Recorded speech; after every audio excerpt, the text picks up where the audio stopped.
The invisible boy in the canary air inside the old lecture hall was thick with the scent of chalk dust and forgotten ambition.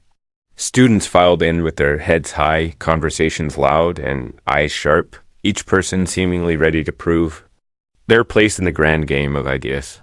The walls were lined with faded posters of past intellectuals, all gazing down as if judging the present. And in the very back corner, nearly blending into the wooden panels, sat a quiet boy with tired shoes and hopeful eyes. His name was Sundar Pichai, and nobody knew him yet. He wasn't dressed to impress. No branded hoodie, no shiny laptop, just a second-hand backpack and a composition notebook with frayed edges. He kept his head down, but his eyes moved fast, watching, observing, remembering. He was like a shadow in motion, unnoticed but present. His voice had barely been heard in class. Some students assumed he was shy.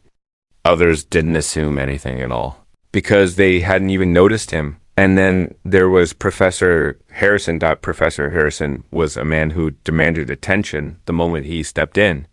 Tall, with silver hair and a voice that boomed like thunder, he wore his degrees like armor. A proud, liberal intellectual with decades of accolades behind him, he loved debate, challenge, and control. He was the kind of man who expected his students not only to keep up, but to impress him or risk being humiliated.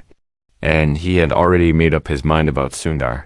"We're not here to babysit the quiet ones," he once muttered to a colleague.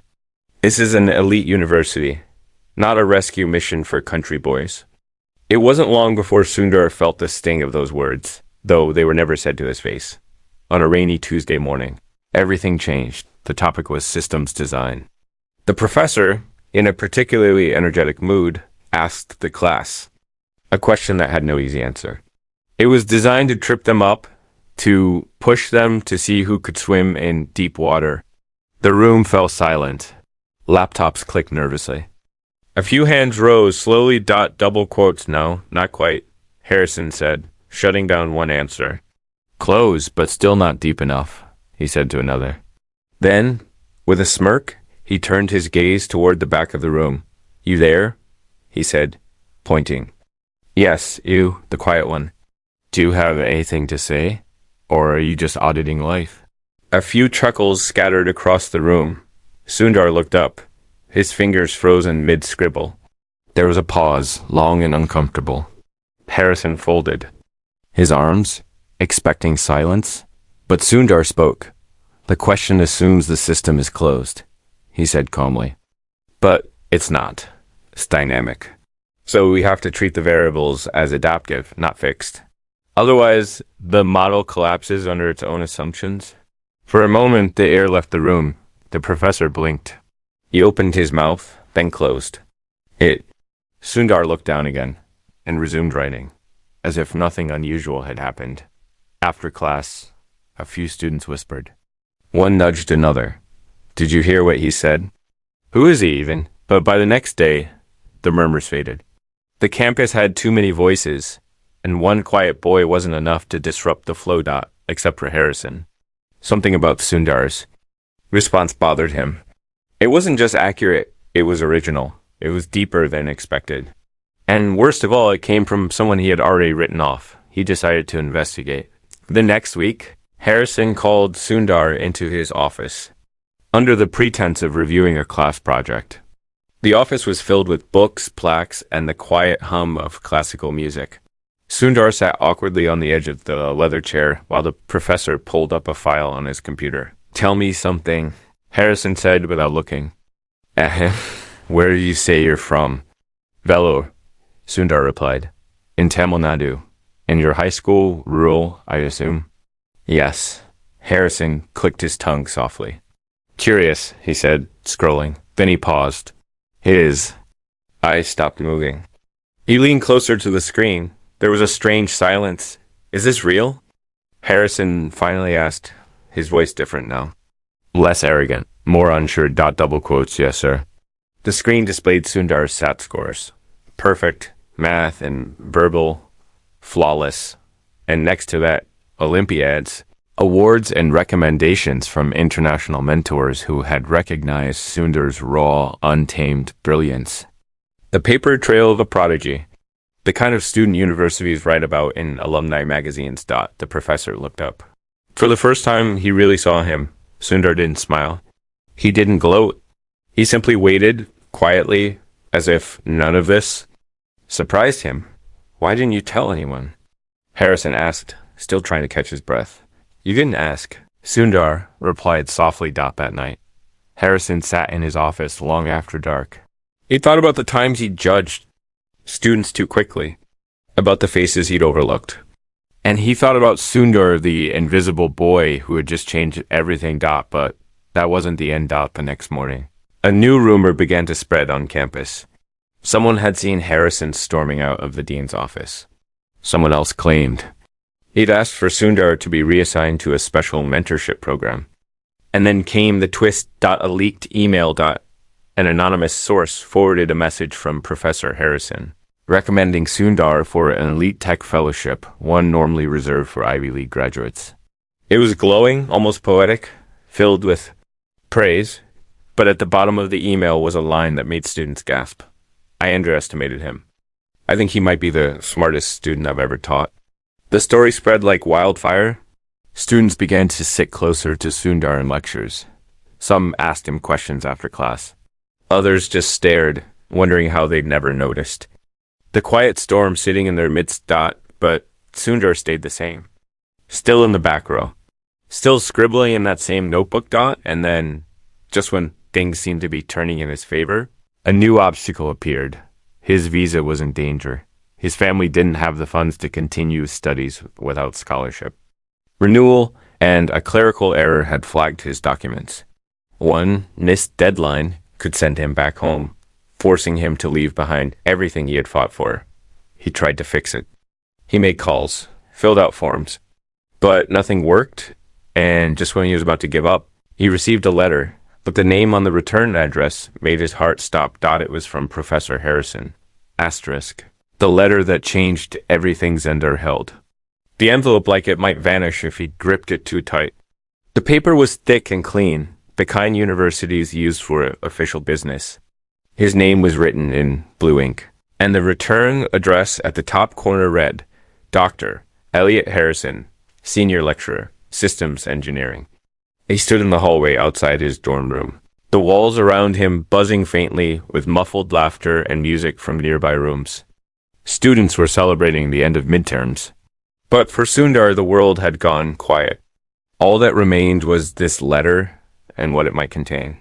He walked slowly back to his desk, his fingers trembling slightly.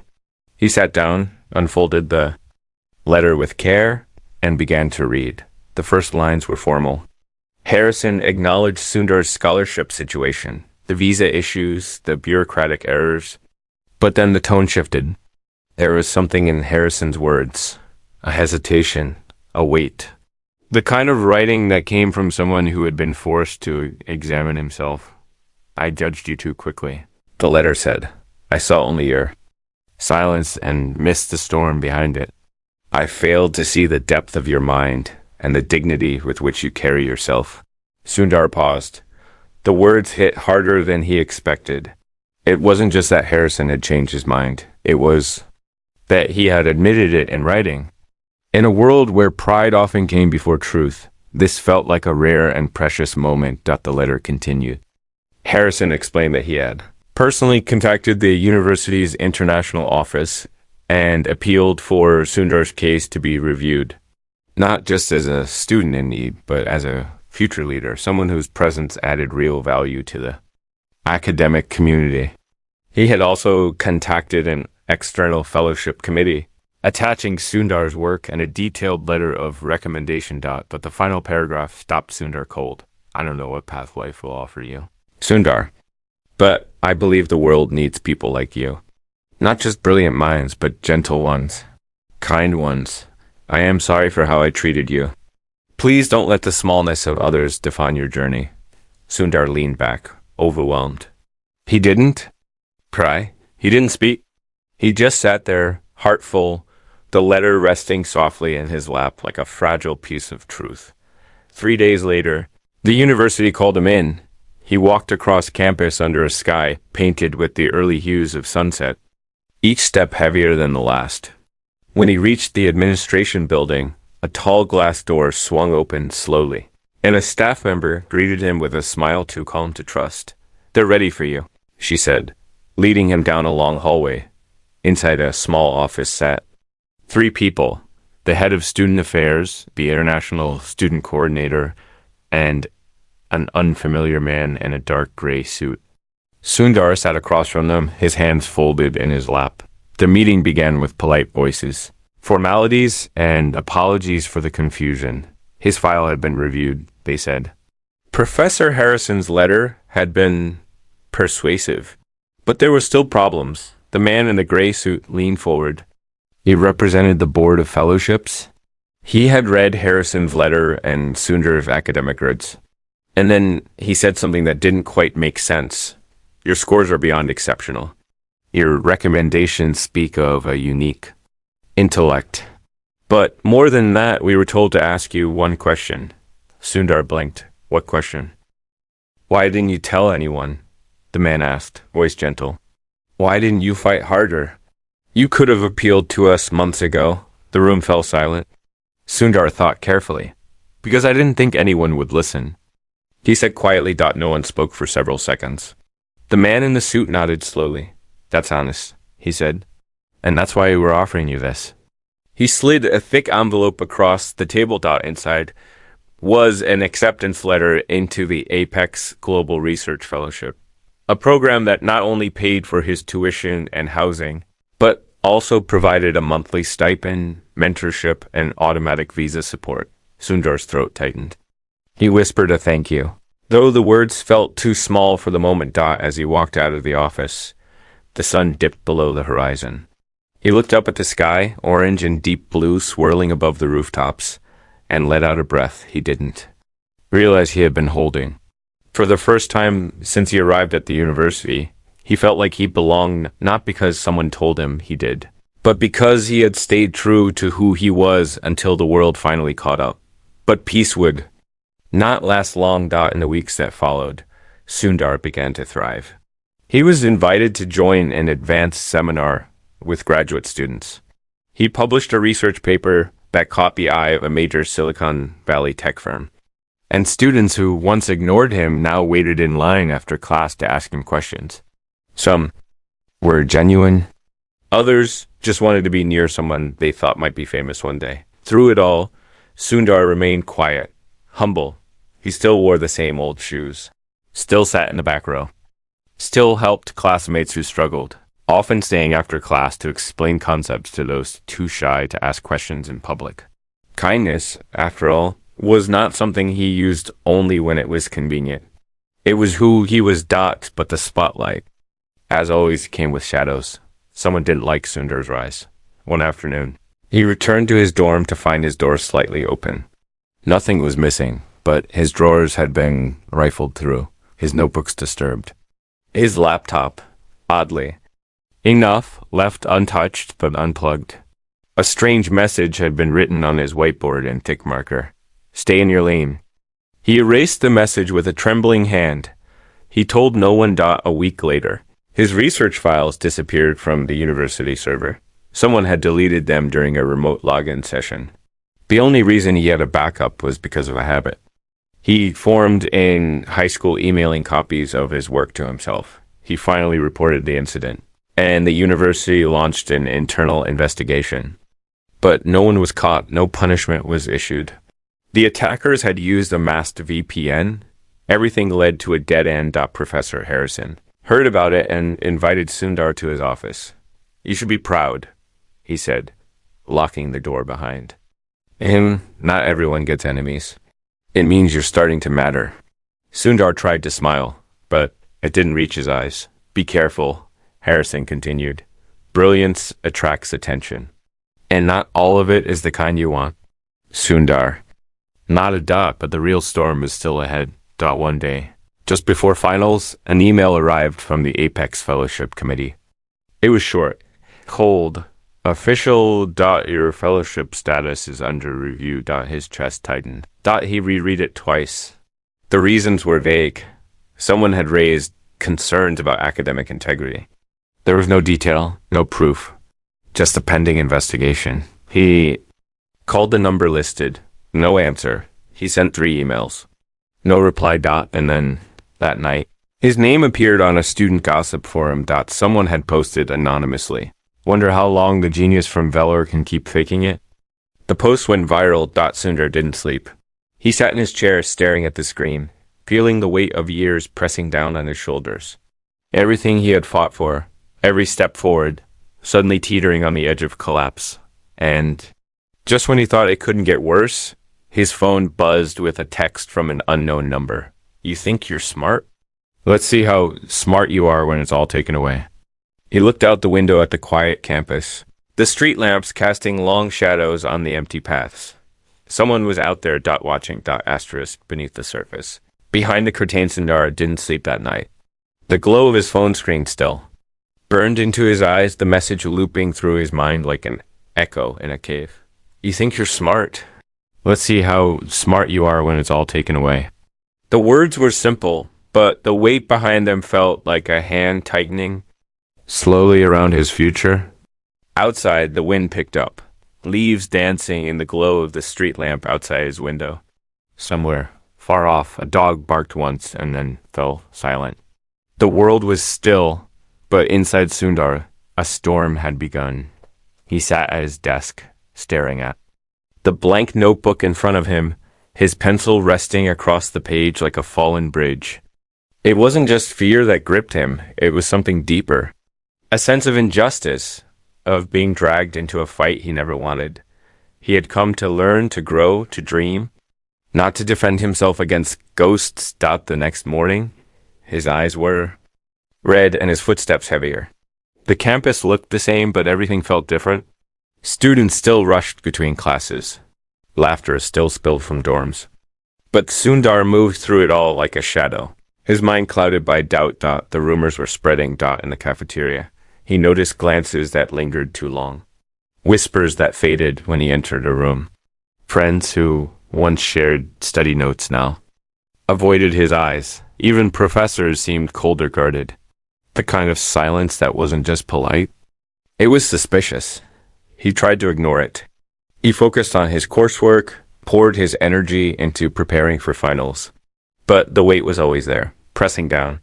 And then came the email from the fellowship committee. It was worse than he expected. We have received multiple allegations questioning the originality of your recent research paper. We are initiating a formal academic investigation.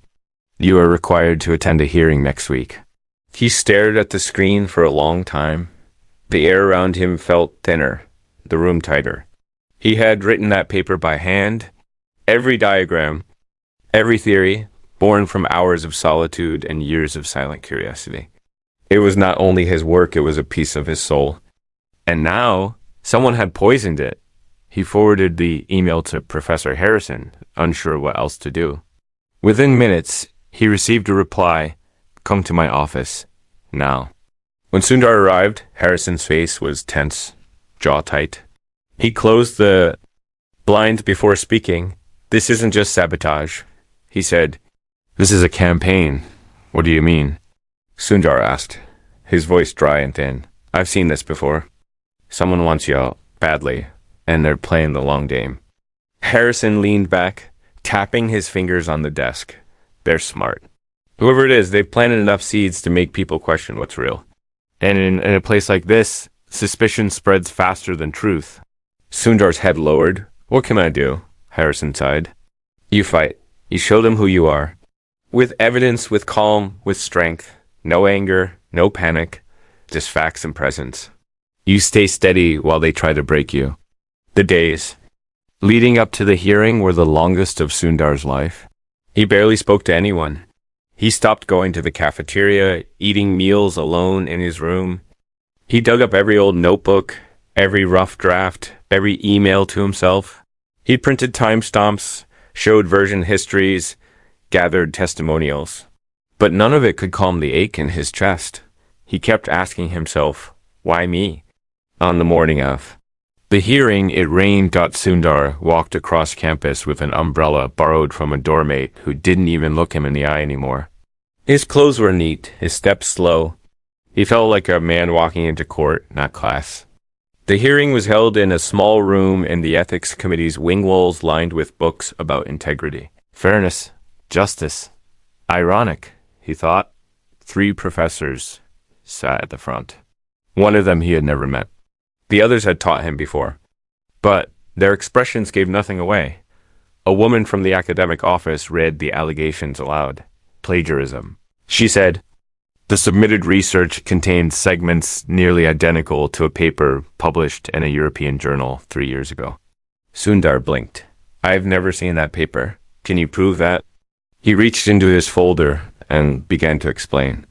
He showed his original sketches, time-stamped cloud backups, even an old message to a friend describing the idea months before the journal had published theirs. His voice stayed calm, but inside he was unraveling. Not because he was afraid of being found guilty, but because he realized how fragile truth was when placed under suspicion. After nearly an hour, the committee said they would need a few days to reach a decision. Sundar walked out into the rain, umbrella forgotten. The drop soaked his shirt, his hair, but he didn't care. He just kept walking. That night, his phone buzzed again, down another message. "This one different. You're wasting your time. Even if you win this, you won't last here. We make the rules." He stared at the screen, then slowly placed the phone face down, and then he did something unexpected. He turned on his laptop, opened a blank document, and began to write, but not a defense. Not a report, not a response, not a letter dot to no one and everyone. A confession, but not of guilt, a pouring out of truth. He wrote about growing up in Vellore, about nights without electricity, about studying under the flicker of a kerosene lamp, about walking miles to the nearest library, about failing and trying again, about kindness and how he believed in it even when the world didn't. He wrote about silence and how it wasn't always weakness. Sometimes it was strength. Sometimes it was patience. And sometimes it was the armor of the unheard. When he finished, the letter was 6 pages long. He titled it simply, "I Am Still Here." The next day, he printed copies and posted them around campus, on bulletin boards, on dorm walls, inside the cafeteria. He even slid one under the door of the student newspaper. He expected them to be torn down, mocked, ignored. But they weren't. Something strange happened. Students stopped him on walkways. Professors emailed him words of encouragement. Strangers nodded at him passing. And then the article came out, a full-page editorial titled, "The Boy They Tried to Break." It quoted his letter, word for word. The next morning, the chair of the ethics committee called him in. They had reached a decision. He walked in with calm steps, heart steady. Whatever they said, he was ready. "We found no evidence of plagiarism," the chair said. "Your work is your own." The allegations were false. Sundar nodded once, but then the chair added, "You might want to see this." She handed him a file. Inside was a printed screenshot of a student chat forum. Someone had confessed. An anonymous user had posted that they were part of a group that wanted Sundar gone. They admitted planting the plagiarism accusation, manipulating files, and spreading rumors. "He makes us look bad," the post read. "And he's not even one of us."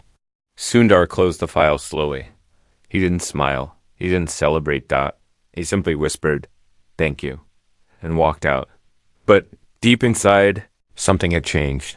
Not just in and others too. His classmates now looked at him differently, not just as the quiet boy in the back or the genius with the SAT scores, but as someone who had been tested by fire and walked through it with grace, but just when it felt like he might finally breathe freely. A letter arrived at his dorm. This time. It wasn't from the university. It was from Silicon Valley. From one of the largest tech companies in the world. And the letter didn't offer congratulations. It offered a warning. Asterisk the offer that wasn't a gift. Envelope was unlike any other Sundar had received. It was thick, heavy, and sealed with a silver emblem, an abstract swirl that shimmered under the dorm light. The return address had no name, just a street in Mountain View, California. Sundar recognized it immediately. It belonged to one of the largest, most powerful tech companies in the world. He had studied their architecture, memorized their history, even referenced their designs in his latest research, but this didn't feel like a recruitment letter. Something about the weight of the paper, the cold formality of the seal, told him. This was something else. He sat down slowly, peeled the envelope open, and slid out a folded letter on black edge stationery. The first paragraph was polite, professional. It congratulated him on his recent research achievements and mentioned that his name had come up in circles beyond the university. The tone was crisp, detached. It wasn't written to make him feel welcome. It was written to establish control. The second paragraph shifted tone. It referred to recent events surrounding your academic status, calling them noteworthy and highly visible. It mentioned the fellowship committee, the leaked student confession, even the editorial in the campus newspaper. And then, with alarming precision, it asked a question. Are you prepared for the kind of scrutiny that comes with becoming a public figure in the tech world? Sundar blinked. He kept reading. The letter warned him, gently but firmly, about the consequences of his growing visibility. It said his ideas had already stirred internal conversations, that his innovations touched upon patented systems, that he should be mindful of intellectual boundaries. And then came the final sentence. Consider this letter a courtesy, not a threat. But remember, every move you make is being watched. He read the letter twice, then a third time. No signature, no name, just a single embossed symbol at the bottom of the page. A warning from behind a curtain. His heart thudded in his chest. Not with fear, but with recognition. This was a line between the student he had been and the man the world was starting to notice. He folded the letter carefully and placed it back into the envelope. Then he sat in silence for almost an hour, listening to the quiet hum of the hallway, the occasional distant laughter, the thump of footsteps. The next morning, he went to Professor Harrison. The old man read the letter slowly, his face calm, but unreadable. It's not a threat, Harrison asked. Then why does it sound like a war drum in slow motion? Sundar didn't answer. Harrison stood up, walked to the window, and looked out over the campus. This is what happens, he said, when people like you start changing things. When you stop being a quiet observer and become a signal others can't ignore. He turned back to Sundar. But this is your decision. You can lay low, keep your head down, finish your degree, take the safe job, build a quiet life, or, he paused, or you keep going, no matter how loud the world gets. But if you choose that path, you better be ready, because they won't stop coming. Sundar nodded slowly. I didn't come this far just to hide. Harrison smiled faintly. I thought you'd say that. But not everyone agreed. When Sundar shared the letter with the fellowship coordinator, she frowned. They're testing you, she said. Seeing how you respond, they're looking for weakness. So what do I do? Sundar asked. You beat them the only way that works, she said. With work so brilliant, they can't touch it. Ideas so original, they can't claim them. Presence so calm, they can't rattle it. And so Sundar worked. He poured himself into a new project, one he had been quietly developing for months. A dynamic learning algorithm designed not just for efficiency, but for empathy, one that adapted to how humans actually learned, not just what they were supposed to learn. It was a blend of deep learning and behavioral modeling, something that could reshape how digital systems interacted with people. But this time, he was cautious. He kept his files offline, backed up on encrypted drives. He limited access. And he shared progress only with two people, Professor Harrison and a doctoral student named Reena, who had once failed a class, but now stood as one of his closest allies. Reena had seen the best and worst of academia. Her trust was rare, but real. She worked beside Sundar day and night, often falling asleep with her head on the keyboard while simulations ran on borrowed servers. As the weeks passed, Their work began to speak for itself. They presented early results to a select group of professors. Even the skeptics were stunned. The system predicted learning bottlenecks before they happened. It rewrote its own code based on observed user behavior. It was unlike anything the university had seen. Dot and word got out. Dot offers started arriving. Dot from startups, from research labs. And again, from that same tech giant. Dot this time. The message was different. A formal invitation to their innovation summit. All expenses paid. A keynote slot reserved. They called it a chance to showcase the future. Sundar hesitated. Harrison was wary.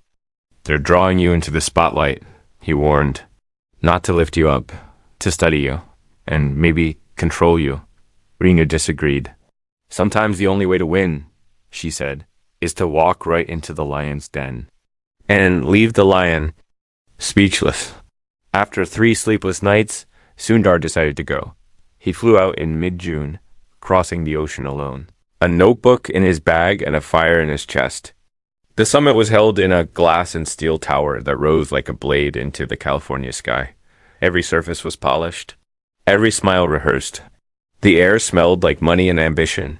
He was the youngest speaker there. The room held executives, engineers, and venture capitalists. Rows of cold eyes behind warm smiles. But when Sundar stepped on stage, the room grew quiet. He didn't start with slides. He started with a story. About growing up in Vellore. About a computer lab with 2 broken machines. About watching his mother work all day and still find time to ask about his dreams. About learning to listen before speaking. About silence as strength. And then, without fanfare, he showed them his system. And something remarkable happened. The audience leaned in, not out of politeness. Not because of the hype, but because they were seeing something rare, an idea born not from competition, but compassion. When Sundar finished, the room stayed silent for a moment longer than expected. And in that pause, he saw something he hadn't expected to see. Respect. Not the kind handed out like candy at conferences. The kind earned slowly, through struggle and grace. Afterward, executives lined up to shake his hand. Cameras flashed. Someone whispered that he was going to change the world. But Sundar smiled softly and said the same thing he always said. I just want to help people learn better. He flew back the next day. And when he landed, there was a message waiting for him. From the same tech company, not an invitation. This time, not a warning. Just 3 words. You've made enemies. Asterisk the silence before the strike Sundar stared at. The screen in the dim dorm room, his body still aching from jet lag, his mind struggling to keep up with the new reality. The message glowed in quiet menace. You've made enemies. 3 words. No sender. No context. And just silence after the storm. He sat motionless for a long time. The cursor blinking beneath the message like a ticking clock. Somewhere down the hall, a door slammed. A kettle hissed in someone's kitchenette. Life went on as usual, but for Sundar, something had shifted. This wasn't a prank. It wasn't a joke. It was a signal. The summit had been a success, but not everyone had come to applaud. Asterisk. He closed the laptop gently, then looked around his room. Everything was exactly where it had always been. The notebooks on the desk. The old photo of his parents beside his bed. The second-hand jacket hanging on the door. But it all felt different. Now, heavier, like it had absorbed the weight of what was coming. The next morning, the silence grew louder. People were still polite to him, still smiled, still said hello. But there was something else now, hesitation, distance, like invisible. Lines had been drawn, and he was on the other side of them. Even Rena, who had worked so closely with him for months, seemed more distracted. She avoided his eyes in the lab, answered messages with 1-word replies. When he asked if something was wrong, she simply said, just tired. But Sundar knew. Better. The pressure wasn't just outside now. It was inside the walls. A week after the summit, the university announced a surprise audit of his research. Official-looking men in black jackets came to the lab with clipboards and badges. They said they were from the Academic Integrity Board, but their questions felt wrong. They weren't curious. They were looking for cracks. How did you fund the prototype? Who helped you write the code? Did you have prior access to proprietary systems from any external company? The questions weren't about truth. They were about building a story. One that didn't belong to him. Sundar answered every question calmly, providing documents, notes, video logs, but they never looked satisfied. One of them even muttered, "No one does this alone," as he walked out. That night, Sundar returned to his room and found another envelope on his desk. He didn't remember locking the door. This one was smaller. Dinner. No return address. Inside. A single sheet. We're offering you an off-ramp. Take it. Beneath that was a set of coordinates. A time. No signature. No explanation. He stared at the page, then checked the coordinates. It pointed to a parking structure near the edge of campus. Industrial. Quiet. Mostly empty after dark. He waited 3 days before going. Not because he was afraid, but because he wanted to understand. When he finally arrived, the structure was nearly empty. The fluorescent lights flickered overhead. His footsteps echoed against the cold concrete. He reached the level listed in the note and found a car waiting. Black. Windows tinted. The engine running. He hesitated. The back door opened. A man inside gestured for him to sit. The man was older. Clean suit. Calm eyes. No emotion. "You've attracted too much attention," he said without introduction. "You're brilliant, but you're becoming unpredictable." Sundar said nothing. The man handed him a folder. "We're offering you protection," he said. "A contract. A generous salary. Your research funded. Your name on patents. But on our terms, you'll work for us. No lectures, no public appearances. No more surprises."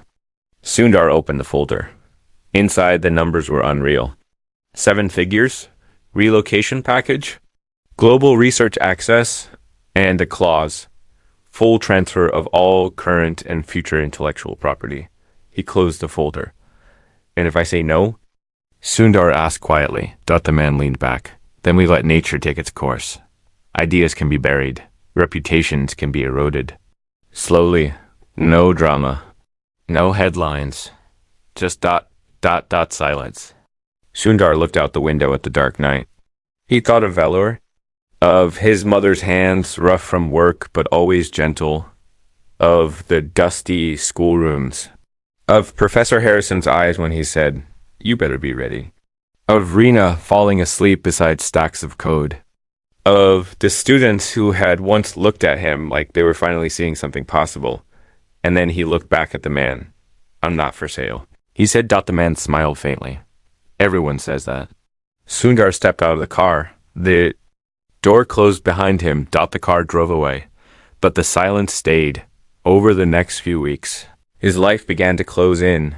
His access to university servers was suddenly under review. His name was quietly removed from a symposium schedule. An internship he had been promised was retracted without explanation. And then came the worst blow. Rena stopped answering entirely. He went to the lab one evening and found her packing up. "What's going on?" He asked. She didn't meet his eyes. "They offered me a job," she said. "A real one. I needed the money." Sundar's voice cracked. "They used you." "Maybe," she said. "But maybe I let them." He stepped back. She looked at him. For the first time, and what he saw wasn't betrayal, it was sadness, fear, exhaustion. "I'm sorry," she whispered, "but I can't fight like you." And then she left. Sundar stood in the lab long after she was gone. The screen flickered. His notebook sat stacked and untouched. Everything felt smaller now. Colder. He walked back to his room. Alone. But the next day, something unexpected happened. Professor Harrison collapsed. A stroke. He was rushed to the hospital, unconscious, his condition uncertain. The university sent out a notice. Students posted tributes. But Sundar sat in stunned silence. The one man who had stood by him through everything now lying in a hospital bed. Unable to speak. The silence had found him. Sundar went to the hospital that night. He sat beside Harrison's bed, watching the rise and fall of his breath. The machines beeped softly, steady but fragile. I don't know what to do. Sundar whispered. The room gave no answer. He sat there until sunrise. And when he walked out, he felt something shift inside him. Not anger. Not fear. Clarity. This wasn't just about him anymore. It never was. They wanted him to be quiet, to give in, to disappear. But he wouldn't. He walked straight to the campus media center and asked to book the largest hall available. For what? They asked. A talk, he said. On what? He smiled faintly. On truth. Asterisk. The voice they couldn't silence. Auditorium was half empty when Sundar arrived 2 hours early. Dust floated in the beams of soft morning light filtering through. The high windows. The air smelled like wood, metal, and memory.